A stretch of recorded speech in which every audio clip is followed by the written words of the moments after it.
जय हिंद everyone, welcome back to the channel. आज हम पढ़ने वाले हैं इंस्टीट्यूशनलिज्म और न्यू इंस्टीट्यूशनलिज्म के बारे में। थोड़ा सा डिफरेंस देखेंगे स्टार्टिंग में। उसके बाद जो मेन फोकस है वो हमारे लेक्चर का ये है कि न्यू इंस्टीट्यूशनलिज्म के कुछ टाइप्स हैं एंड वो जो टाइप्स है वो कुछ थिंकर्स ने दिए हैं और ये प्रीवियस ईयर क्वेश्चन में भी आए हुए हैं। तो हम पहले प्रीवियस ईयर क्वेश्चन प्रैक्टिस करेंगे इस क्वेश्चन का और उसके चारों टाइप्स का एक्सप्लेनेशन देखेंगे। ठीक है, सो ये है हमारे आज का थोड़ा सा ब्लूप्रिंट या ओवरव्यू। ठीक है, तो पहले हम थोड़ा सा डिफरेंस समझ लेते हैं और फिर उसके बाद पीवाई को प्रैक्टिस करके हम चारों के चारों टाइप्स देखेंगे जो कि बहुत इंपॉर्टेंट है आपके एग्जाम पर्सपेक्टिव से। ठीक है, और जहाँ मुझे लगेगा कि इसको ट्रिक से याद किया जा सकता है तो वहाँ मैं आपको ट्रिक भी बता दूंगी। ठीक है, सो लेट्स बिगिन। तो सबसे पहले बात करते हैं इन दोनों अप्रोचेस की, तो इंस्टीट्यूशनलिज्म और न्यू इंस्टीट्यूशनलिज्म। तो पहले इंस्टीट्यूशनलिज्म अगर हम देखें तो ये फोकस करते हैं किस पे, organisational and formal structure of institutions and laws. ठीक है, तो इंस्टीट्यूशंस की हम स्टडी करते थे पहले, जो सबसे पुराना अप्रोच इसको माना जाता है, ओल्डेस्ट अप्रोच। ठीक है, कंपैरेटिव पॉलिटिक्स का ओल्डेस्ट अप्रोच माना जाता है इसको। और बेसिकली ये जो अप्रोच है 19th सेंचुरी का है। अब बात करें न्यू इंस्टीट्यूशनलिज्म की, तो ये न्यू इंस्टीट्यूशनलिज्म सिर्फ फॉर्मल स्ट्रक्चर्स पे फोकस नहीं करती है। तो ये कैसे अलग है भाई? ये अलग है क्योंकि इसमें नॉर्म्स एंड इनफॉर्मल प्रैक्टिसेस पे भी फोकस किया जाता है, तो इसलिए इसको न्यू इंस्टीट्यूशनलिज्म बोला गया। इसका नाम कुछ और भी रखा जा सकता था, लेकिन इंस्टीट्यूशनलिज्म क्यों जोड़ा गया? क्योंकि इसमें कुछ फीचर्स इंस्टीट्यूशनलिज्म के भी थे बस, लेकिन इसमें न्यू वर्ड इसलिए ऐड हुआ क्योंकि न्यू चीजें भी ऐड की। मतलब सेम इंस्टीट्यूशनलिज्म रहेगा, नया क्या ऐड हुआ? इनफॉर्मल प्रैक्टिसेस भी। ठीक है, दूसरा डिफरेंस देखें तो यहाँ पे बात करते हैं इनफॉर्मल इंस्टीट्यूशंस मतलब क्या, लेजिस्लेटर, एग्जीक्यूटिव, जुडिशरी, इन सब की ही बातें पहले होती थी, उनका स्ट्रक्चर कैसा है, उनके क्या लॉज है, क्या स्टैंडर्ड्स है। लेकिन बाद में न्यू इंस्टीट्यूशनलिज्म जब आया, जब बिहेवियरल रेवोल्यूशन आया, तो उसमें उन्होंने लेजिस्लेचर, एग्जीक्यूटिव के अलावा इनफॉर्मल इंस्टीट्यूशन जैसे trade union, pressure groups, interest groups हो गए, ठीक है, इन सब की भी बात की। जैसे फार्मर्स मूवमेंट होने लग गए थे बाद में, ठीक है, तो फार्मर्स का कोई ग्रुप बना हुआ है। तो आपको अब समझ आ गया होगा कि इनफॉर्मल इंस्टीट्यूशंस कौन से की मैं बात कर रही हूँ, या एनजीओ भी आप इसमें बता सकते हो। ठीक है, फॉर्मल मतलब जो सिर्फ सरकार ने बनाए हैं, लॉज के थ्रू बनाए गए हैं, वो फॉर्मल कहलाए जाते थे। देन थर्ड पॉइंट, जो इंस्टीट्यूशनलिज्म था वो स्टेटस को में बिलीव करते थे। ठीक है, मतलब कि जो जैसा है वैसे ही रहने दो, इसमें कोई चेंज लाने की जरूरत है नहीं। वेयरएस इसका अपोजिट जो न्यू इंस्टीट्यूशनलिज्म है वो कहते हैं कि नहीं, चेंजेस लाने की हमें जरूरत है। ठीक है, ऑल्दो जो फर्स्ट इंस्टीट्यूशनलिज्म था वो बहुत हेल्पफुल रहा, क्योंकि हाँ, अगर हम पहले अगर कभी शुरुआत करते हैं किसी चीज की, तो पहले हम इंस्टीट्यूशंस को समझते हैं, उसके बाद उसके प्रैक्टिसेस को समझते हैं, और उसके बाद फिर कहीं जाके हम इनफॉर्मल प्रैक्टिसेस या उसमें इंडिविजुअल का क्या रोल होता है इंस्टीट्यूशन में वो समझते हैं। तो ये अपने अकॉर्डिंगली सही है कि हाँ, इंस्टीट्यूशनलिज्म पहले आना जरूरी था, लेकिन बाद में जब न्यू इंस्टीट्यूशनलिज्म आया तो हम बोल सकते हैं कि उसमें उन्होंने फोकस किया dynamic process of institutional change, कि सिर्फ स्टेटस को नहीं, हमें पहले इंस्टीट्यूशन को एनालाइज करना है और उसमें चेंजेस लाने की भी कोशिश कर रहे हैं। यहाँ पे सिर्फ चेंजेस लाने की कोशिश नहीं की गई थी, डायनेमिक प्रोसेस नहीं था यहाँ पे इंस्टीट्यूशनलिज्म में। यहाँ पे डायनेमिक प्रोसेस था, और इंस्टीट्यूशन जो थे वो बोलते थे, ये अप्रोच कहते हैं कि इंस्टीट्यूशन जो है स्टैटिक नहीं होने चाहिए। जो रूल्स पर खराब हो चुके हैं, इतने पुराने घिसे पिटे रूल्स हो चुके हैं, उसको खत्म कर दो, और हमें समय के साथ बदलने की जरूरत है, चेंजेस लाना जरूरी है इन इंस्टीट्यूशंस में। और ऐसा नहीं है कि सिर्फ नॉन फॉर्मल या इनफॉर्मल इंस्टीट्यूशंस के में ये चेंजेस लाने की बात कर रहे हैं, फॉर्मल में भी, क्योंकि मैंने आपको बताया फॉर्मल प्लस इनफॉर्मल दोनों पे इनका फोकस था। ठीक है, देन लास्ट पॉइंट अगर देखें तो फोर्थ है कि it focus on descriptive and normative evolution. ये भी आपके पेपर में कभी आ सकता है, तो याद रखना कि इंस्टीट्यूशनलिज्म सिर्फ डिस्क्रिप्टिव था। नॉर्मेटिव क्या होता है भाई, ऐसा होना चाहिए। ठीक है, तो ये वाला चीजें क्या होती है, नॉर्मेटिव थोड़ा सा आइडियलिस्टिक जिसको हम बोल सकते हैं, कि हम कैसा मानते हैं। एक होता है एम्पेरिकल कि हाँ ऐसा होता है रियलिटी, और नॉर्मेटिव यानी कि ऐसा होना चाहिए। ठीक है, इट शुड बी ऐसा, तो नॉर्मेटिव आता है। Then it is more oriented towards explanation analysis. तो जो न्यू इंस्टीट्यूशनलिज्म था वो एक्सप्लेनेशन में मानता था, एनालिसिस करने में मानता था, और थ्योरी बिल्डिंग में मानता था। तो बेसिकली थ्योरी बिल्डिंग हम किस में करते हैं, इंडक्टिव अप्रोच में, तो उसमें हम ये डाल सकते हैं। देन इसके बाद हम बात करें इनके कुछ, बात कर लेते हैं इनके थिंकर्स की और बुक्स। ठीक है, तो थिंकर्स में सबसे पहले इंस्टीट्यूशनल अप्रोच में आते हैं हमारे लॉर्ड ब्राइस, जिनकी बुक है द अमेरिकन कॉमनवेल्थ और द मॉडर्न डेमोक्रेसीज, दोनों ही पीवाईक्यूज है। ठीक है, सारे ही वैसे बुक्स पीवाईक्यू की हैं। लॉवेल की भी मैच द फॉलोइंग में कितनी बारी पूछी गई है। पहली इनकी बुक है government and parties in continental Europe, दूसरी है public opinion and popular government. ठीक है, ये वाली बुक्स मैंने आपको ट्रिक्स से डैनियल गिरमानी की जब हम बुक कर रहे थे तो मैंने आपको वहाँ पे ट्रिक्स बता दी थी। अभी बस ओवरव्यू देखते हैं। ऑस्ट्रोग्रास्की की है democracy and organisation of political parties 1902। ठीक है, तो ये याद मत करना चाहिए, लेकिन आपको इनकी बुक्स के नाम याद होने चाहिए कि किसकी कौन सी बुक है। हरमन फाइनर की theory and practice of modern government. Carl Friedrich की बुक है constitutional government and democracy. Walter Bagehot की बुक है द इंग्लिश कॉन्स्टिट्यूशन 1867। तो ये कुछ थिंकर्स थे इंस्टीट्यूशनल अप्रोच के जो कई बार पेपर में पूछे गए हैं। अब बात करते हैं न्यू इंस्टीट्यूशनलिज्म के थिंकर्स की। ठीक है, तो न्यू इंस्टीट्यूशनलिज्म में कौन से थिंकर्स आते हैं, उनके टाइप्स, सब कुछ अब हम पढ़ेंगे एक पीवाईक्यू की मदद से। So let's begin. सो एक तरफ आपके कंसेप्ट्स एंड थ्योरी, एक तरफ आपके प्रोपोनेंट। वीडियो पॉज करके आप आंसर सोच सकते हो, इन तीनों में से एक आंसर है। ठीक है, सो इसका जो करेक्ट आंसर होगा वो होगा ऑप्शन नंबर 3। तो रैशनल चॉइस इंस्टीट्यूशनलिज्म का क्रिटिक किसने दिया था और यूनिवर्सल जनरलाइजेशन के बारे में बताया, वो थे स्काफ। ठीक है, then study in institutional change in skill regimes in Britain, Germany, Japan and USA. तो वो था कैथलीन थेलिन का कॉन्सेप्ट। ठीक है, तो वैसे मैंने आपको इनको ट्रिक से भी याद करा रखा है अपनी सीपी वाली प्लेलिस्ट में, तो देख लेना। Then origin of sociological institutionalism. तो सोशियोलॉजिकल इंस्टीट्यूशनलिज्म की हम बात करते हैं Meyer and Rowan. Then discursive institutionalism की बात करते हैं कौन, कैंपवेल एंड पेडरसन। तो थोड़ा थोड़ा एक्सप्लेनेशन पढ़ लेते हैं फटाफट इसका कि एफडब्ल्यू जो शार्प है उन्होंने क्रिटिसाइज क्यों किया रैशनल चॉइस इंस्टीट्यूशनलिज्म को। रैशनल चॉइस इंस्टीट्यूशनलिज्म क्या होता है, थोड़ी देर पहले हमने पढ़ लिया कि जब जब रैशनल एक्टर्स जो है अपने हित के अपने इंटरेस्ट में काम करते हैं तब। तो वो कहते हैं कि कभी कभार ऐसा भी तो होता है कि कभी कभी हम अपने इंटरेस्ट को ना देख के, एक्सेप्शन केसेस भी होते हैं जिसमें हम दूसरों के बेनिफिट के लिए भी काम करते हैं। एज ए ह्यूमन नेचर भी तो हमारा ये भी तो है, ह्यूमैनिटी भी तो है हमारे में, कि कभी कभी एक्सेप्शन होता है कि अपने जो चीज हमारे इंटरेस्ट में नहीं है, लेकिन अगर वो किसी और को फायदा दे रही है और हमारा कोई अपना है, या अगर हम एनजीओ में काम, जो बेस्ट एग्जांपल मैंने दिया उसमें हम दूसरों के लिए भी काम करते हैं, गरीबों के लिए, और उनसे हमें कोई फायदा भी नहीं होगा। तो कभी कभार ऐसा भी होता है। तो ये इसका एक क्रिटिसिज्म हो गया रैशनल चॉइस इंस्टीट्यूशनलिज्म का, कि अगर हम इतने ही रैशनल है तो हम दूसरों के लिए क्यों काम करते हैं कभी कभी। तो इस बात का जो क्रिटिसिज्म है एफ डब्ल्यू शार्प देते हैं। देन सेकेंडली दूसरा क्रिटिसिज्म उनका ये है कि ओवर जनरलाइजेशन। कभी जो रैशनल चॉइस इंस्टीट्यूशनलिज्म है ना, उसको यूनिवर्सली एक्सप्लेन करने के चक्कर में ओवर जनरलाइज कर दिया कि ये तो हर चीज पे लागू होता है।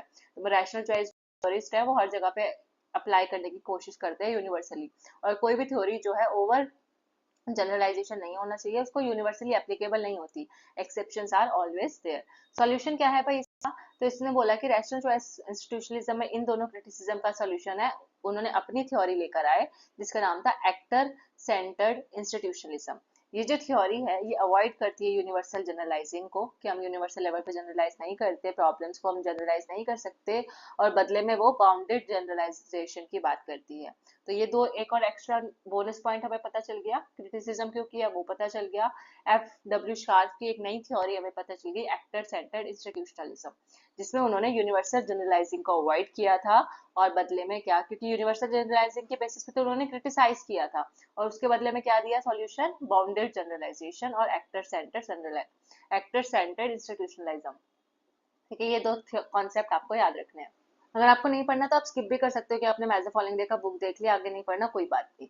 ठीक है, अब इनका इसका जो थ्योरी थी कैथलीन थेलिन की, ये थिंकर है हिस्टोरिकल इंस्टीट्यूशनलिज्म की, और इनकी बुक का नाम था skill regimes in Britain, Germany, Japan and USA. तो ये 4 कंट्रीज के नाम, और किससे रिलेशन, कौन से कॉन्टेक्स्ट क्या है इस बुक का, हिस्टोरिकल इंस्टीट्यूशनलिज्म। चाहे आपको बुक नहीं पढ़ना, पर आपको ये, जब आप इंस्टीट्यूशनलिज्म अप्रोच पढ़ते हो तो उसमें टाइप्स ऑफ इंस्टीट्यूशन पढ़ते हो ना, न्यू इंस्टीट्यूशनलिज्म के टाइप्स, तो उसमें ही आता है। तो एक तो रैशनल चॉइस आता है जो मैंने आपको बता दिया था पहले, और क्रिटिसिज्म भी बता दिया।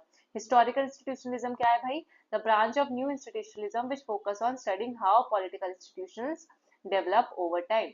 तो हिस्टोरिकल इंस्टीट्यूशनलिज्म क्या कहता है कि पॉलिटिकल इंस्टीट्यूशन ओवर टाइम कैसे डेवलप करते हैं, और इस ब्रांच के अकॉर्डिंग इंस्टीट्यूशन जो है एक रेगुलर पैटर्न फॉलो करते हैं, उनका एक अपना रूटीन होता है, और इसी रेगुलर पैटर्न और रूटीन की वजह से कुछ इंटेंशनल डिसीजंस होते हैं, स्पेसिफिक हिस्टोरिकल सर्कमस्टांसेस क्रिएट हो जाती है as a result of it. तो एक हिस्टोरिकल इंस्टीट्यूशन आपको समझ आया कि हिस्टोरिकली जो इंस्टीट्यूशन थे वो किसकी बात करते थे, पॉलिटिकल इंस्टीट्यूशन की स्टडी करते हैं हम इसमें।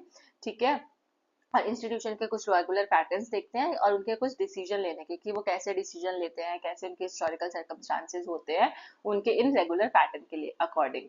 तो ये कैथलीन थैलिन का पॉइंट था, ठीक है। और ये कॉन्टेक्स्ट हिस्टोरिकल इंस्टीट्यूशनलिज्म का, ये बात सारी जो मैं बता रही हूँ हिस्टोरिकल कॉन्स्टिट्यूशनलिज्म अप्रोच में हम पढ़ते हैं, जरूरी नहीं है ये कैथलीन थैलिन ने बोला है, ये तो इसकी बुक है और ये बुक हिस्टोरिकल इंस्टीट्यूशनलिज्म के बारे में, तो आपको हिस्टोरिकल इंस्टीट्यूशनलिज्म बता रही हूँ और ये हमारे सिलेबस का भी पार्ट है, तो कोई बुराई भी नहीं है पढ़ने में। ये प्रोसेस जो है हिस्टोरिकल इंस्टीट्यूशनलिज्म का, इसको हम क्या बोलते हैं, path of, sorry, logic of path dependence बोलते हैं इसको कैथलीन थैलिन ने, या फिर वैसे हिस्टोरिकल इंस्टीट्यूशनलिज्म में इसको लॉजिक ऑफ पाथ डिपेंडेंस बोलते हैं। ये वही, जैसे हिस्ट्री चलती आ रही है, जो रेगुलर पैटर्न चलता आ रहा है इंस्टीट्यूशन में, वही हम आगे वाली जनरेशन भी फॉलो कर रही है। हमारा बॉस मर गया, लेकिन उसके बाद जो उसका बेटा बॉस आया, वो भी उसी सारे रेगुलर पैटर्न को, घिसे पिटे चीजों को फॉलो करता जा रहा है, तो इसको क्या बोलेंगे, लॉजिक ऑफ पाथ डिपेंडेंस। जो चलता आ रहा है उसे चलने दो, तो हिस्टोरिकल इंस्टीट्यूशनलिज्म कहलाता है, जहाँ पे पास्ट की जो चॉइसेस है हमारे करंट आउटकम को शेप करती हैं, ऑफन अनइंटेंशनली, ना चाहते हुए भी, हमें पता भी नहीं लगता, और हमारी जो पास्ट चॉइसेस है वो हमारे करंट आउटकम्स को पैदा कर रही हैं या शेप कर रही हैं। अब क्रिटिक्स क्या, इस हिस्टोरिकल इंस्टीट्यूशनलिज्म का क्रिटिक क्या कहता है, ये जो हिस्टोरिकल इंस्टीट्यूशनलिज्म है वो फोकस्ड है हिस्टोरिकल डिटर्मिनिज्म पे, मैकेनिस्टिक थिंकिंग पे, because it emphasises continuities and assumes that changes happen only in sudden burst with periods of little to no change in between।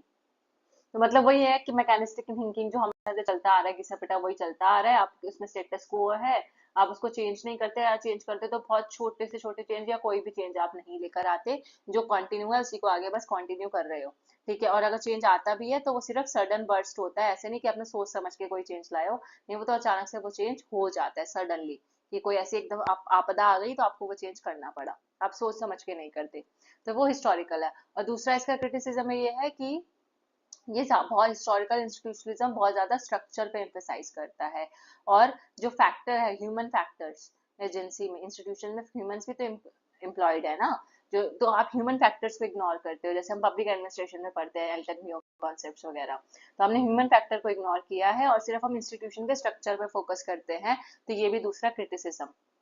अब इस प्रॉब्लम को भाई कैसे खत्म किया जा सकता है, कि भाई वो स्टेटस को चलता आ रहा है, सब कुछ पहले जैसा हो रहा है, तो इसको तोड़ना पड़ेगा ना, कहीं ना कहीं तो आएगा टाइम जब इसको खत्म करना पड़ेगा, और समाज के साथ हमें परिवर्तन करने की जरूरत पड़ेगी। तो जो कैथलीन थीलीन है और वॉल्फगैंग स्ट्रीक है, ये दोनों इंक्रीमेंटल चेंज लाने की बात इंस्टीट्यूशन में। ये जो क्वेश्चन आया था ना, ये डैनियल किरमानी से आया था, ठीक है, और डैनियल किरमानी मैं आपको पढ़ा चुकी हूँ, तभी हमने ये सारी चीजें ऑलरेडी पढ़ भी चुके हैं, अगर याद हो तो, फिर भी एक बार रिवीजन हो जाएगा। They suggest that gradual changes can be more transformative than abrupt ones. अगर हम धीरे धीरे समाज में चेंजेस लाएं, ग्रेजुअली ग्रेजुअली थोड़ा थोड़ा करके चेंज करें, इससे अच्छा एक ही बार में पूरा चेंज कर दे, तो वो ज्यादा सही है, या धीरे धीरे चेंजेस लाए, तो धीरे धीरे वाला ज्यादा सही होता है ना। अचानक से चेंज आएंगे तो आपका भी दिमाग खराब हो जाएगा कि अच्छा ये अचानक से क्या हो गया। धीरे धीरे आपकी हैबिट में चेंज करेंगे, थोड़ा थोड़ा थोड़ा करके, तो वो आसान रहता है चेंजेस, है ना। अब कोई सिगरेट पीता है, सिगरेट वाले को एकदम से हम बोलते हैं कि सिगरेट छोड़ दे, तो नहीं छोड़ पाएगा, पहले वो 10 पीता था, फिर 9 पिएगा, फिर 8, फिर एक दिन 5, फिर ऐसे करते 1 पे आ जाएगा, तो अचानक से हम नहीं छुड़वा सकते। तो वैसा ग्रेजुअल चेंजेस, और इसको इंक्रीमेंटल चेंजेस बोलते हैं, कैथलीन थैलिन और वॉल्फगैंग स्ट्रिंग। ये किसका सॉल्यूशन है, हिस्टोरिकल इंस्टीट्यूशनलिज्म को, जो क्रिटिसिज्म है उसको खत्म करने का सॉल्यूशन। और सेकंड प्रॉब्लम जो बोला कैथलीन थैलिन ने, कि एक मिक्स्ड रिसर्च स्टडी करने की जरूरत है, उन्होंने मिक्स्ड रिसर्च स्टडी करी, जिसमें उन्होंने हिस्टोरिकल इंस्टीट्यूशनलिज्म को रैशनल चॉइस इंस्टीट्यूशनलिज्म के साथ जोड़ा। और कैसे, हिस्टोरिकल इंस्टीट्यूशनलिज्म में हम क्या पढ़ते हैं, हिस्टोरिकल स्ट्रक्चर, और रैशनल चॉइस में क्या पढ़ते हैं हम, रैशनल एक्टर्स को, ह्यूमंस को, और ह्यूमन फैक्टर तो मिसिंग था, तो ह्यूमन फैक्टर्स को हमको लाने के लिए हमने रैशनल चॉइस इंस्टीट्यूशनलिज्म को जोड़ा, शेप एक्टर्स इंटरेस्ट, तो जब इन दोनों को जोड़ा तो बन गया हमारा एक अच्छा नया approach, mixed research method Kathleen Thelen का। तो कभी क्वेश्चन आ जाए हिस्टोरिकल इंस्टीट्यूशनलिज्म और रैशनल चॉइस इंस्टीट्यूशनलिज्म को कंबाइन किसने किया था, तो कैथलीन थैलिन ने किया था, और ये बहुत अच्छा भी कॉन्सेप्ट भी है। और इन्होंने केस स्टडी की थी, जो इनकी बुक में लिखा हुआ था, Britain, Germany, Japan and USA को एक्सप्लोर किया, कि कैसे जो स्किल सिस्टम है इन कंट्रीज में कैसे कैसे चेंज हुए हैं। उन्होंने सिर्फ हिस्टोरिकल पैटर्न्स की स्टडी नहीं की, उन्होंने रैशनलिस्टिक एक्सप्लेनेशन भी देखा, कि कैसे यहाँ पे जो पॉलिटिकल ग्रुप्स हैं या कन्फ्लिक्ट्स हैं, जो between different political groups and conflict, negotiation कैसे होती हैं, ठीक है, तो पॉलिटिकल ग्रुप्स हैं उनके और आपस में अगर कंफ्लिक्ट चल रहा है तो आपस में कैसे नेगोशिएट करते हैं, उन्होंने उसका रैशनलिस्टिक एक्सप्लेनेशन ढूंढने की कोशिश की। हिस्टोरिकल पैटर्न्स को तो देखा, साथ ही साथ रैशनलिस्टिक एक्सप्लेनेशंस को भी देखा, और these interaction leads to changes in the system. और जब उन्होंने देखा कि जब लोग आपस में नेगोशिएट कर रहे हैं और जब दोनों का एक साथ उपयोग कर रहे हैं, मतलब स्ट्रक्चर भी है और इसमें रैशनल एक्टर्स के इंटरेस्ट भी हैं, जब ये दोनों चीजें साथ में आ जाती है ना, तो ये एक बहुत बेस्ट कॉम्बिनेशन बनाती हैं और लोग इंटरेक्ट करते हैं, न्यू एलिमेंट्स ऐड होते हैं, कन्वर्सेशन होती है। और जब कन्वर्सेशन होती है, सॉरी कन्वर्सेशन नहीं, कन्वर्जन होता है, तो क्या होता है, एग्जिस्टिंग जो एलिमेंट्स थे वो चेंजेस आते हैं उसमें। डिबेट डिस्कशन करोगे तो कुछ ना कुछ नया आएगा निकल के उस डिस्कशन से। और तो इन अदर वर्ड्स जो थीम है वो पॉलिटिकल ग्रुप्स को स्टडी करती है कि कैसे पॉलिटिकल ग्रुप्स जो है एक साथ काम करते हैं और क्लैश करते हैं। और जब उनमें क्लैशेस आते हैं तो एक साथ काम करना या आपस में कंफ्लिक्ट आना, उसकी वजह से चेंजेस आते हैं in the way skill system function in these countries. तो इन सब कंट्रीज को उन्होंने स्टडी किया। सो बेसिकली स्किल सिस्टम कैसे फंक्शन करता है इन सब कंट्रीज में, उसका उन्होंने पूरा का पूरा एक्सप्लेनेशन दिया है और ये शॉर्ट में मैंने आपको बता दिया। और हिस्टोरिकल हमने दो पढ़ लिए, रैशनल चॉइस हमने पहले पढ़ लिया था, उसका क्रिटिसिज्म और सोल्यूशन अभी देख लिया। हिस्टोरिकल में हमने इसका ये पढ़ लिया, क्या बोलते हैं, क्या होता है वो देख लिया, उसका क्रिटिसिज्म भी देख लिया, उसका सॉल्यूशन भी देख लिया, तीनों चीजें देख ली। अब बात करते हैं third book, sociological institutionalism, mayor and Rowan की बुक है। ठीक है, वैसे तो सोशियोलॉजिकल इंस्टीट्यूशनलिज्म की जब हम बात करते हैं या पेपर में पीवाईक्यू में भी आता है तो मार्चन ऑल्सन आता है, और आपने इनकी बुक पढ़ी होगी रीडिस्कवरिंग इंस्टीट्यूशन 1989, है ना। तो सोशियोलॉजिकल इंस्टीट्यूशनलिज्म की शुरुआत मार्चन ऑल्सन ने की थी रीडिस्कवरिंग इंस्टीट्यूशंस में। ठीक है, तो ये तो हमने सिर्फ बुक पढ़ी, मायर एंड रोवन ने भी इसके बारे में लिखा था। इसी बुक में उन्होंने ओरिजिन, जो इसका नाम ही था ना, ओरिजिन ऑफ सोशियोलॉजिकल इंस्टीट्यूशनिज्म, तो मियर एंड रोवन ने ही अपनी बुक में बताया था कि भाई मार्चन ऑल्सन से हम ओरिजिन होता है इसका। और मार्चन ऑल्सन की बुक है रीडिस्कवरिंग इंस्टीट्यूशनिज्म, रीडिस्कवरिंग इंस्टीट्यूशंस 1989। सोशियोलॉजिकल इंस्टीट्यूशनिज्म क्या होता है, जिसमें पॉलिटिकल इंस्टीट्यूशन को देखा जाता है as shaped by society and culture. तो सोसाइटी और कल्चर का पॉलिटिकल इंस्टीट्यूशन में क्या प्रभाव पड़ता है, तो वो सोशियोलॉजिकल इंस्टीट्यूशनिज्म होता है, जहाँ पे people in follow a logic of appropriateness. अभी थोड़ी देर पहले हमने पढ़ा था लॉजिक ऑफ पाथ डिपेंडेंस, वो हमने पढ़ा था हिस्टोरिकल इंस्टीट्यूशनलिज्म में। यहाँ पे है लॉजिक ऑफ एप्रोप्रिएटनेस, जो ये सारी चीजें बहुत काम आने वाली है पेपर में। Based on behaviour guided by culturally fitting norms and expected social conduct. तो ये जो लॉजिक ऑफ एप्रोप्रिएटनेस है वो किस पे बेस्ड होता है, बिहेवियर पे, जो कि हमारा कल्चरल बिहेवियर है। ठीक है, उस पे बेस्ड होता है, क्या चीज हमारे लिए गलत है, क्या चीज हमारे लिए सही है, वो हमारा कल्चरल बिहेवियर डिसाइड करता है कि क्या चीज अप्रोप्रिएट है और क्या नहीं, और क्या हमारे नॉर्म्स में फिट होगा, क्या नहीं फिट होगा, क्या सोशल कंडक्ट एक्सपेक्ट कर सकते हैं हम आने वाले टाइम में। तो वो सोशियोलॉजिकल इंस्टीट्यूशनलिज्म हो गया। तो हमें दो बुक्स याद रखनी है, एक तो रीडिस्कवरिंग इंस्टीट्यूशन, किसने लिखी, मार्चन ऑल्सन ने, और मियर एंड रोमन की एक और book, origins of sociological institutionalism. तो बेसिकली ये जो कॉन्सेप्ट था वो इंट्रोड्यूस इन्होंने किया था, और ओरिजिन मियर एंड रोवन का है। पता है कैसे, देखो मैं दिखाती हूँ एक सेकंड। लेकिन बुक अलग है, बुक है 1977 की, institutionalised organisation, formal structures as myth and ceremony. इस बुक में पहली बार हमें सोशियोलॉजिकल इंस्टीट्यूशनलिज्म जैसा वर्ड देखने को मिला था। ये दो थ्योरीज थे, John Meyer and Brian Rowan. तो इन्होंने ये फ्रेज यूज किया था, लेकिन पॉलिटिकल साइंस में जो पहले व्यक्ति थे जो इस अप्रोच को लेकर आए वो थे मार्चन ऑल्सन।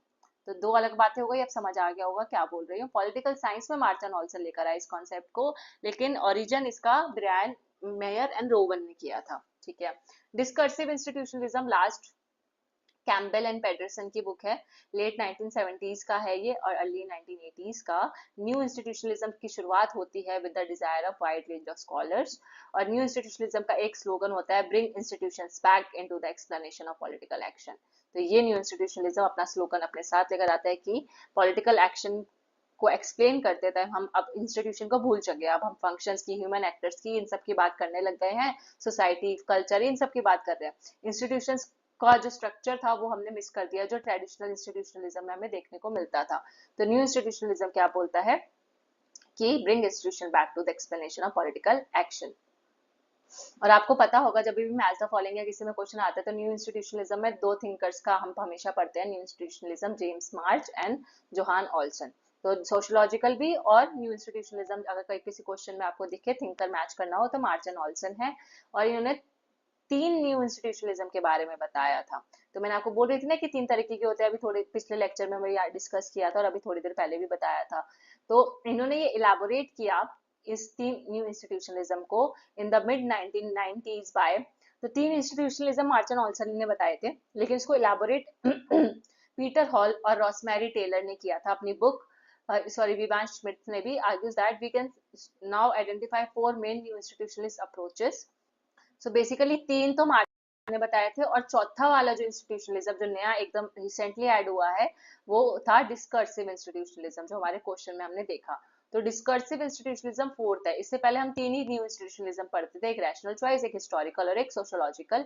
ये जो तीनों थे ये किसने बताए थे? मार्चन ऑल्सन ने। और सबसे ज्यादा उसका जो इंट्रोडक्शन है सोशोलॉजिकल इंस्टीट्यूशनलिज्म का भी मार्चन ऑल्सन को क्रेडिट दिया जाता है, क्योंकि इससे पहले रैशनल चॉइस और हिस्टोरिकल हर कोई पढ़ता था, लेकिन सोशोलॉजिकल को भी ऐड किया मार्चन ऑल्सन ने। तो आ गया न्यू इंस्टीट्यूशनलिज्म, उसके अंदर हमने तीन पढ़े, ठीक है। और चौथा वाला मार्टिन ऑल्सन ने नहीं दिया, चौथा वाला दिया इन्होंने, पीटर हॉल, टेलर और स्मिथ ने, ठीक है। अब और उसका क्या नाम था? Discursive institutionalism. और इसके ऊपर जो हमने बुक पढ़ी वो थी डिस्कर्सिव इंस्टीट्यूशनलिज्म, कैम्पबेल एंड पेडरसन की। तो ये बुक का नाम है और इनका ऑथर ये है। और वैसे दिया किसने था तो मैंने आपको बता दिया, टेलर और रोजमेरी और स्मिथ ने।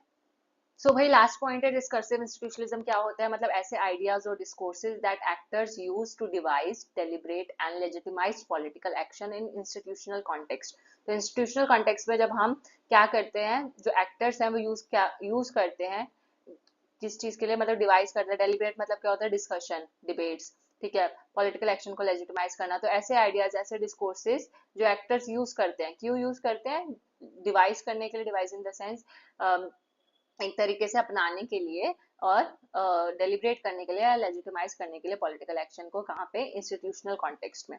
Weather seen as incentive structures, regularise practices और सोशल कंस्ट्रक्शंस, ठीक है। तो या तो वो एज इंसेंटिव स्ट्रक्चर्स आप इनको देख सकते हो इन इंस्टीट्यूशन को, या आप मान सकते हो कि इन इंस्टीट्यूशन में कुछ ऐसी प्रैक्टिसेस है जो रेगुलर बेसिस पे होती है, और ये इंस्टीट्यूशन का जो है वो सोशल कंस्ट्रक्शंस पे बेस्ड होते हैं, क्योंकि सोशली भी इसका कहीं ना कहीं, जैसे हमने सोशल इंस्टीट्यूशनलिज्म में पढ़ा, तो वो सारी चीजें, ठीक है। वो तो इसको हम क्या बोलेंगे? Logic of communication. अभी मैं ऐसे ही नहीं पढ़ा रही, आपको आगे क्वेश्चन दिखेंगे ना, तो आपको लगेगा कि हाँ भाई ये क्वेश्चन आ रखे हैं, ठीक है। तो लॉजिक ऑफ एक्ट कम्युनिकेशन, तो हमने तीन लॉजिक पढ़े, logic of part dependence historical में, फिर अभी पढ़ा लॉजिक ऑफ एप्रोप्रिएटनेस सोशोलॉजिकल में, और तीसरा हमने पढ़ा logic of communication discursive institutionalism में, ठीक है। The organized patterns and rules that guide how ideas are shared among individuals within institutions, कि within the institution कैसे ideas को share किया जाता है, और इंडिविजुअल्स में, जो इंस्टीट्यूशन में जो इंडिविजुअल्स काम कर रहे हैं बेसिकली वो। और थिंकर्स कौन है भाई? जॉन कैम्पबेल, पीटरसन, जिसकी बुक अभी हमने पढ़ी जो मैच द फॉलोइंग में थी, विवान स्मिथ और पीटर केजर, ठीक है। और इसके अलावा दो थिंकर और ये वाले जो मैंने आपको बताया कहाँ गए? पीटर हॉल, रोजमेरी टेलर, ठीक है। इन्होंने भी ये हेल्प की थी इसमें काम करने में। सो बेसिकली हमारे अपने चार इंस्टीट्यूशनलिज्म, न्यू इंस्टीट्यूशनलिज्म पूरा अच्छे से पढ़ा, थिंकर्स पढ़े। आई होप आपको अच्छा लगा होगा और समझ आया होगा। अगर अच्छा लगा तो डू कमेंट बिलो।